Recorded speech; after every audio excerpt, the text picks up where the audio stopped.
Okay, magandang araw mga kaibigan. So ngayon sa video na ito, share ko sa inyo kung paano nga ba pagkuha ng schedule ito sa Foodpanda. So dahil ngayon ay araw ng Miyerkules, no batching na po tayo. Lahat ng mga rider ay kukuha ng ship sa araw ng Miyerkules at 3 PM. Exactly 3 PM mga kaibigan, no?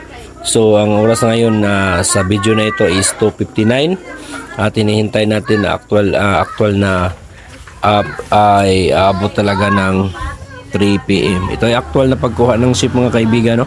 So tingnan nyo, pagdating ng 3 PM, kiklik natin yung Monday, January 19, at yan ay lalabas yung mga ship sa oras na yan mga kaibigan, sa araw na yan. So hintayin natin. So ilang segundo na lang, lalabas na yung ship natin, no? So kailangan mabilis tayo para hindi tayo maunahan.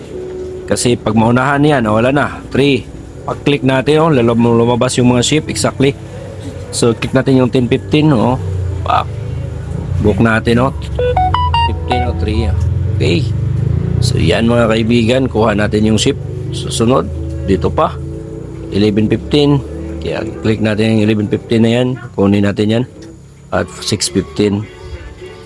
Okay. So, 21. Click natin. So, 10:45 yung tapos 2.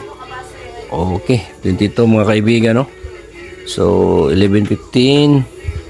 So naunahan na po tayo sa 11:15. So mayroong isa. Okay, so kunin natin yung 15. So Friday mga kaibigan, no? So naunahan na po tayo, wala na. So hindi tayo kumuha ng Friday. Dito na lang tayo sa 12. Kunin natin yung 12.